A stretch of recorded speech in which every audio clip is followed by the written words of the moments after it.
Hello and welcome back to another episode of Bedtime Stories. My name is Tracy and I am your host. We are working on tonight's chapter 2 of The Gods of Mars. This is the second book in the John Carter of Mars series by Edgar Rice Burroughs, who's been dead a very long time and therefore all his books are in the public domain. Yay. And plus they're fun. Dude, classic sci-fi? Oh, top notch.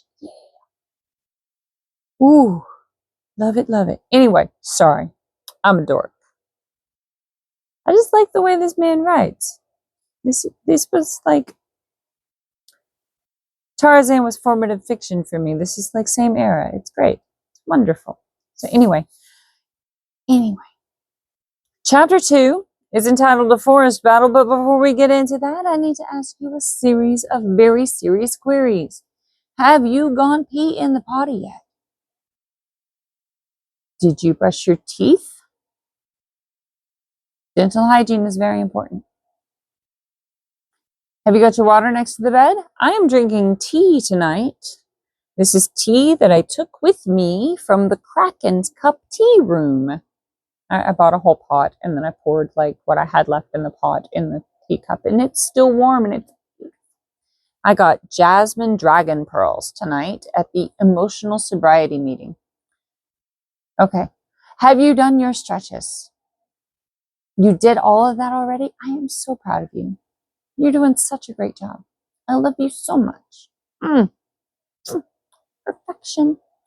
All right. Well, chapter 2. Since there's nothing else to do other than like the video, subscribe to the channel, and click that notification button. And no, I'm not being fake. I am this dorky in real life. Anybody who knows me and has had a conversation with me could tell you that I am exactly like this, especially when I'm overly caffeinated. And it's quite late. Tonight's sleep should be quite interesting. A forest battle. Tarkus and I found no time for an exchange of experiences as we stood there before the great boulders surrounded by the corpses of our grotesque assailants, for from all directions down the broad valley was streaming a perfect torrent of terrifying creatures in response to the weird call of the strange figure far above us.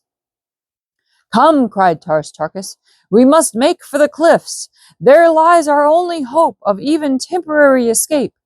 There we may find a cave or a narrow ledge which too may defend forever against this motley, unarmed horde."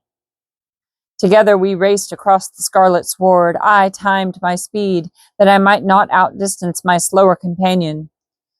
We had perhaps 300 yards to cover between our boulder and the cliffs, and then to search out a suitable shelter for our stand against the terrifying things that were pursuing us. They were rapidly overhauling us when Tarkus cried to me to hasten ahead and discover, if possible, the sanctuary we sought. The suggestion was a good one, for thus many valuable minutes might be saved to us, and throwing every ounce of my earthly muscles into the effort, I cleared the remaining distance between myself and the cliffs in great leaps and bounds that put me at their base in a moment. The cliffs rose perpendicular directly from the almost level sward of the valley. There was no accumulation of fallen debris, forming a more or less rough ascent to them, as is the case with nearly all other cliffs I have ever seen. The scattered boulders that had fallen from above or lay upon or partially buried in the turf were the only indication that any disintegration of the massive towering pile of rocks ever had taken place. My first cursory inspection of the face of the cliffs filled my heart with forebodings, since nowhere could I discern, except where the weird herald stood, still shrieking his shrill summons, the faintest indication of even a bare foothold upon the lofty escarpment. To my right, the bottom of the cliff was lost in the dense foliage of the forest, which terminated at its very foot, rearing its gorgeous foliage up fully 1,000 feet against its stern and forbidding neighbor. To the left, the cliff ran apparently unbroken across the head of the broad valley, to be lost in the outlines of what appeared to be a range of mighty mountains that skirted and confined the valley in every direction. Perhaps 1,000 feet from me the river broke, as it seemed directly from the base of the cliffs. As there seemed not the remotest chance for escape in that direction, I turned my attention again toward the forest. The cliffs towered above me a good 5,000 feet. The sun was not quite upon them, and they loomed a dull yellow in their own shade. Here and there, they were broken with streaks and patches of dusky red, green, and occasional areas of white quartz. Altogether, they were very beautiful, but I fear that I did not regard them with a particularly appreciative eye on this my first inspection of them, excuse me. Just then, I was absorbed in them only as a medium of escape, and so as my gaze ran quite quickly, time and again, over their vast expanse in search of some cranny or crevice, I came suddenly to loathe them as the prisoner must loathe the cruel and impregnable walls of his dungeon. Tarkus was approaching me rapidly, and still more rapidly came the awful horde at his heels. It seemed the forest now or nothing, and I was just on the point of motioning Tarkus to follow me in that direction when the sun passed the cliff's zenith, and as the bright rays touched the dull surface, it burst out into a million scintillant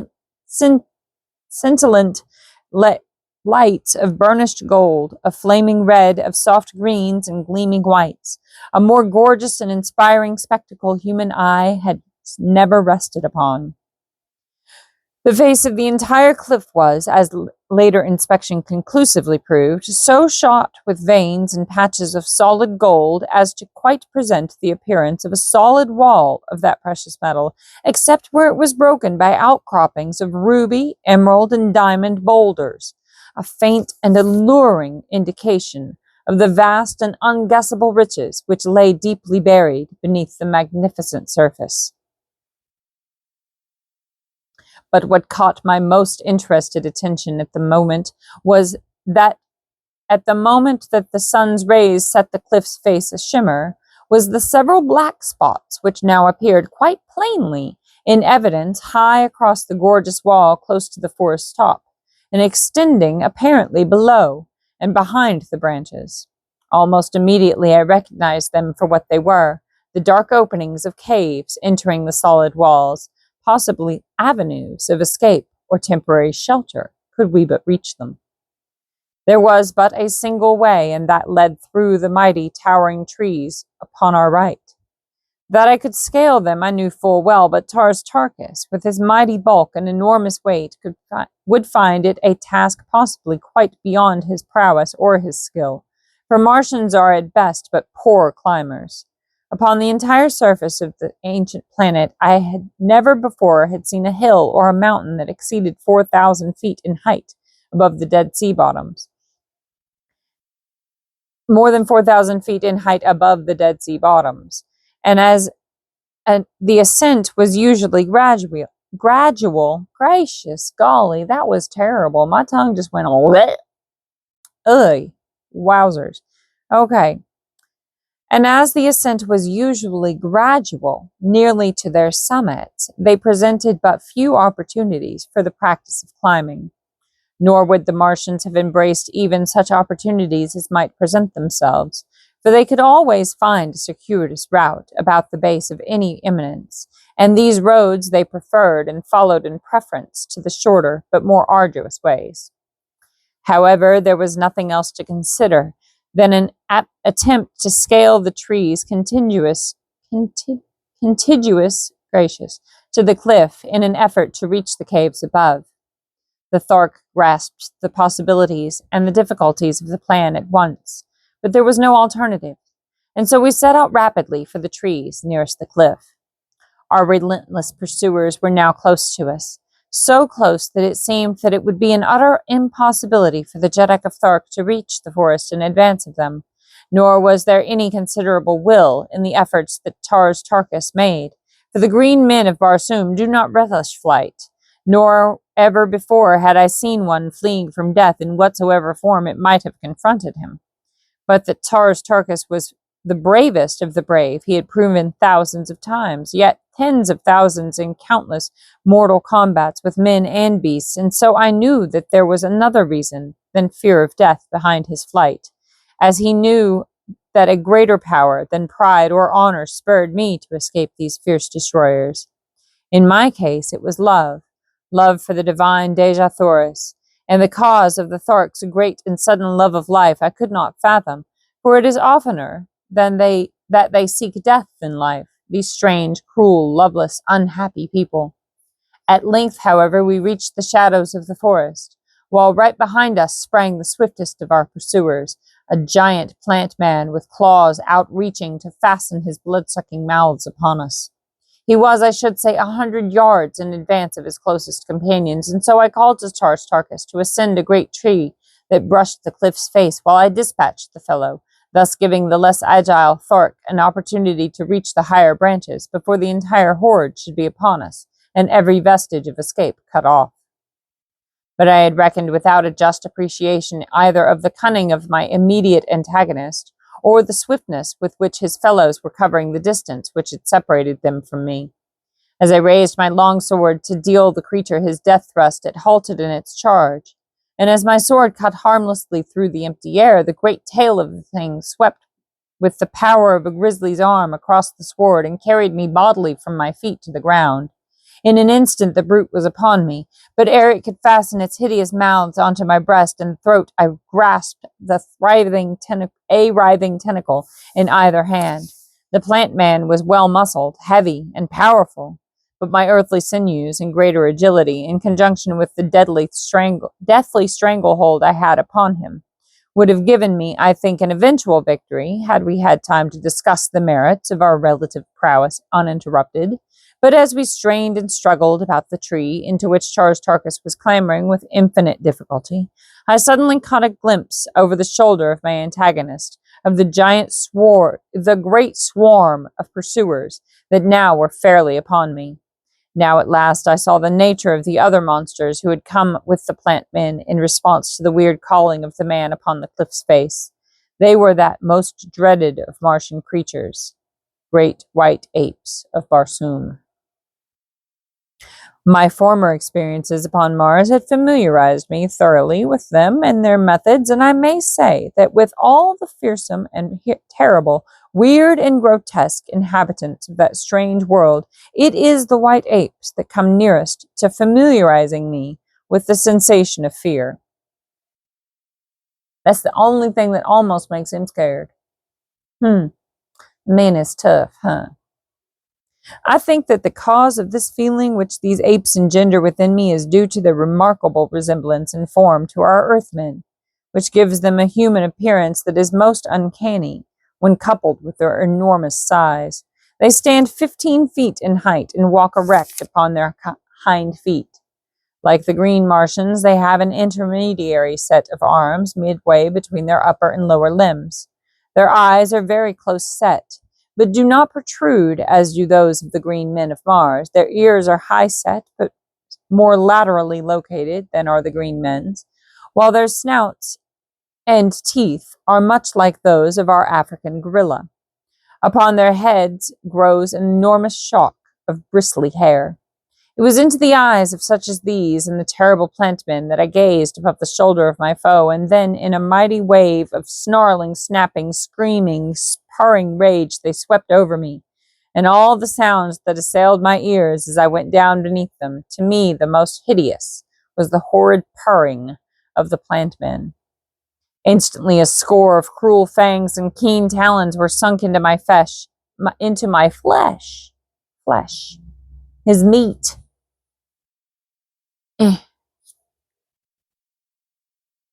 Cold, sucking lips fastened themselves upon my arteries.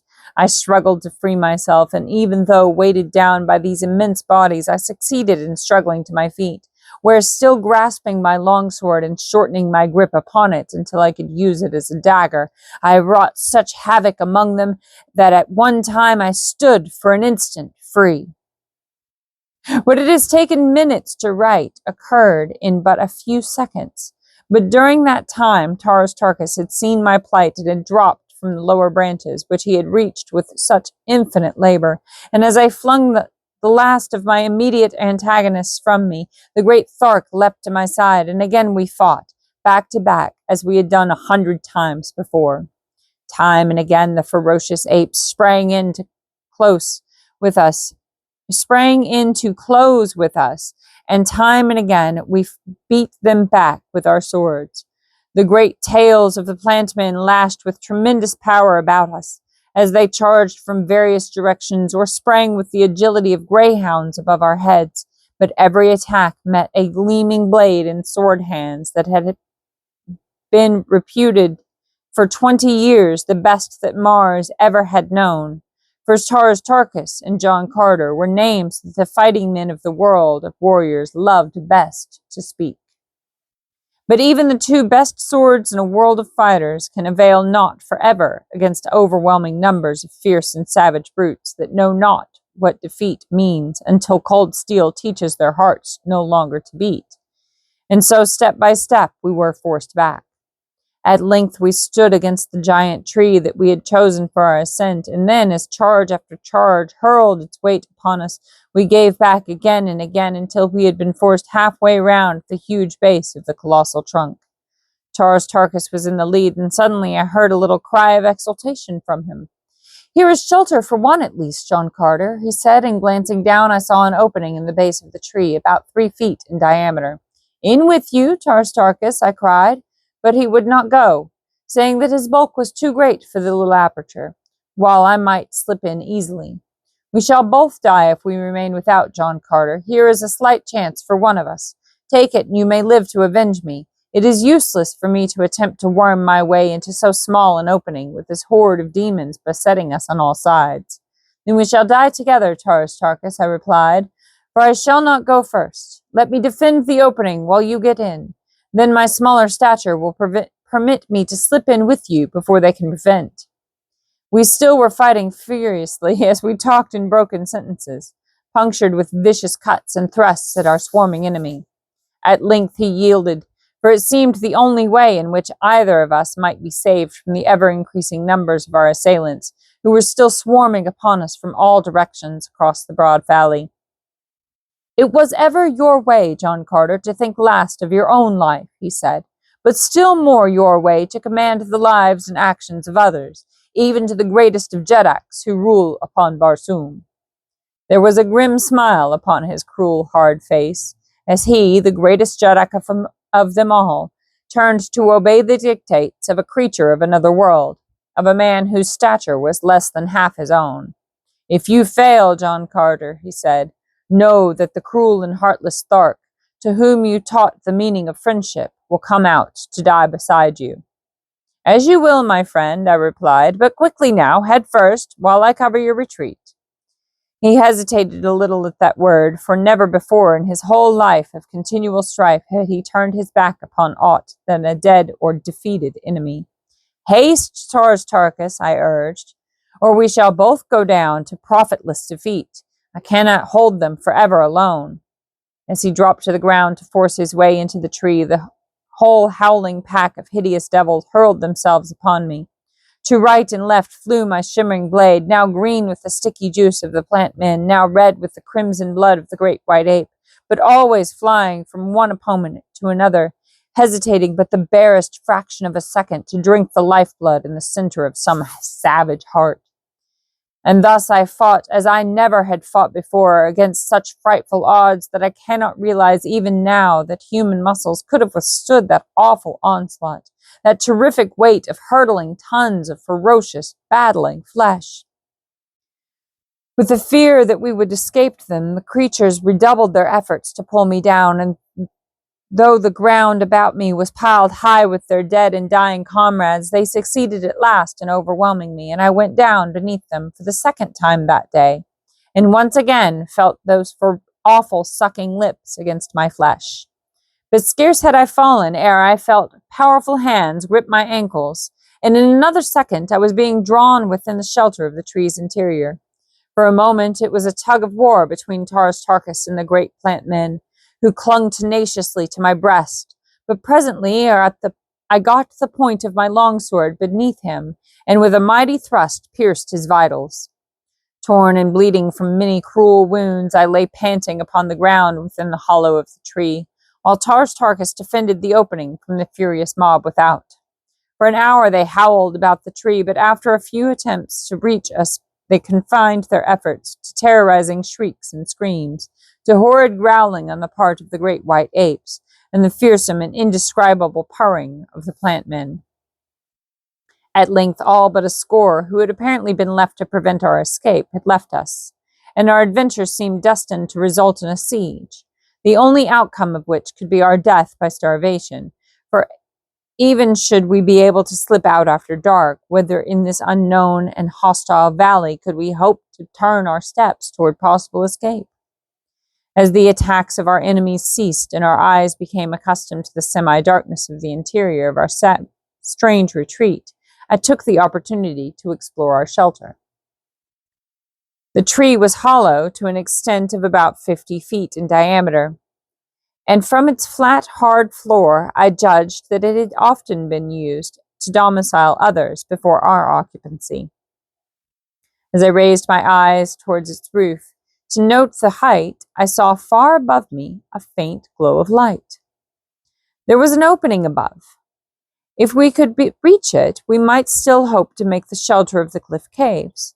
My eyes had now become quite used to the subdued light of the interior, and as I pursued my investigation, I presently came upon a rough ladder at the far side of the cave.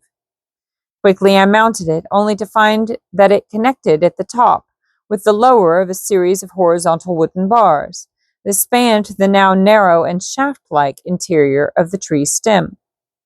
These bars were set above one another about 3 feet apart and formed a perfect ladder as far above me as I could see. Dropping to the floor once more, I detailed my discovery to Tarkus, who suggested that I explore a loft as far as I could go in safety, while he guarded the entrance against a possible attack. As I hastened above to explore the strange shaft, I found that the ladder of horizontal bars mounted always as far above me as my eyes could reach, and as I ascended, the light from above grew brighter and brighter. For fully 500 feet I continued to climb until at length I reached the opening in the stem which admitted the light. It was of about the same diameter as the entrance at the foot of the tree, and opened directly upon a large flat limb, the well-worn surface of which testified to its long-continued use as an avenue for some creature to and from this remarkable shaft. I did not venture out upon the limb for fear that I might be discovered, and our retreat in this direction cut off, but I instead hurried to retrace my steps to Tarkus. I soon reached him, and presently we were both ascending the long ladder toward the opening above. Tarkus went in advance, and as I reached the first of the horizontal bars, I drew the ladder up after me, and handing it to him, he carried it 100 feet further aloft, where he wedged it safely between one of the bars and the side of the shaft. In like manner, I dislodged the lower bars as I passed them, so that we soon had the interior of the tree denuded of all possible means of ascent for a distance of 100 feet from the base, thus precluding possible pursuit and attack from the rear. As we were to learn later, this precaution saved us from dire predicament and was eventually the means of our salvation. When we reached the opening at the top, Tarkus drew to one side that I might pass out and investigate, as owing to my lesser weight and greater agility, I was better fitted for the perilous threading of this dizzy, hanging pathway. The limb upon which I found myself ascended at a slight angle toward the cliff, and as I followed it, I found that it terminated a few feet above a narrow ledge which protruded from the cliff's face at the entrance to a narrow cave. As I approached the slightly more slender extremity of the branch, it bent beneath my weight until, as I balanced perilously upon its outer tip, it swayed gently on a level with the ledge at a distance of a couple of feet.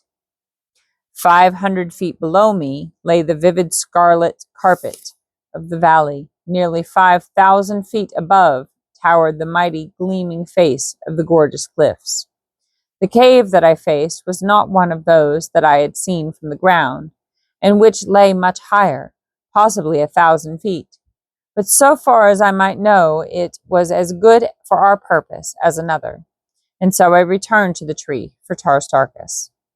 Together we wormed our way along the waving pathway, but when we reached the end of the branch, we found that our combined weight so depressed the limb that the cave's mouth was now too far above us to be reached.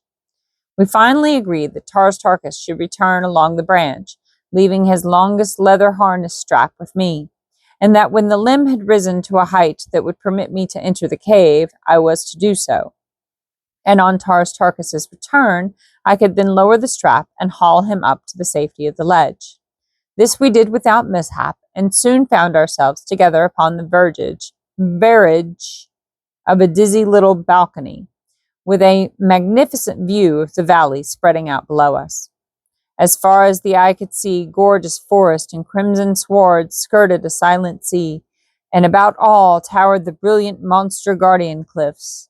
Once we thought we discerned a gilded minaret gleaming in the sun amidst the waving tops of the far distant trees, but we soon abandoned the idea in the belief that it was but a hallucination born of our great desire to discover the haunts of civilized men in this beautiful yet forbidding spot. Below us upon the river's bank, the great white apes were devouring the last remnants of Tarkus's former companions, while great herds of plant men grazed in ever-widening circles about the sward, which they kept as close-clipped as the smoothest of lawns. Knowing that attack from the tree was now improbable, we determined to explore the cave, which we had every reason to believe was but a continuation of the path we had already traversed, leading the gods alone knew where, but quite evidently away from this valley of grim ferocity. As we advanced, we found a well-proportioned tunnel, cut from the solid cliff. Its walls rose some 20 feet above the floor, which was about 5 feet in width. The roof was arched, and we had no means of making a light, and so groped our way slowly into the ever-increasing darkness. Tarkus keeping in touch with one wall, while I felt along the other, while to prevent our wandering into diverging branches and becoming separated or lost in some intricate and labyrinthine maze, we clasped hands. So they're holding hands. Oh, that's smart. John Carter must have been a Boy Scout, or just read a lot of books, or did a lot of things. Probably did a lot of things because he's a fictional character. Anyway, sorry. Moving on.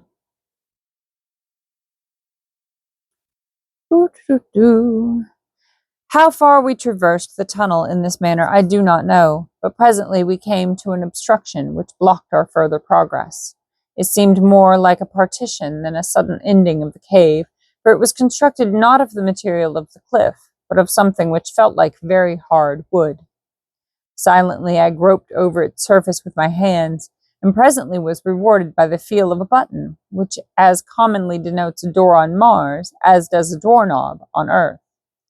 Gently pressing it, I had the satisfaction of feeling the doors slowly give before me, and in another instant we were looking into a dimly lighted apartment, which, so far as we could see, was unoccupied.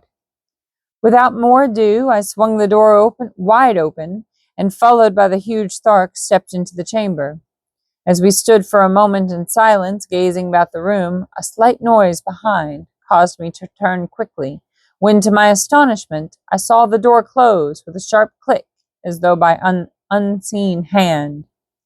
Instantly I sprang toward it to wrench it open again, for something in the uncanny movement of the thing, and the tense and almost palpable silence of the chamber seemed to portend a lurking evil lying hidden in this rock-bound chamber within the bowels of the golden cliffs. My fingers clawed futilely at the unyielding portal, while my eyes sought in vain for a duplicate of the button which had given us ingress. And then, from unseen lips, a cruel and mocking peal of laughter rang through the desolate place. And that's the end of chapter 2. Dun, dun, dun! And we were off to such a great start. But of course, we have to throw in danger, and new creatures, and danger, and a cliffhanger. Yay! Sorry. I love you. Good night. Sleep tight. Don't let the bed bugs bite. And if they do, you bite them back, okay? I love you so much. Stick up for yourself, okay? Set boundaries. Hold them. Fight for your dreams. I love you. Peace. I, I don't know, man. I'm making it up as I go.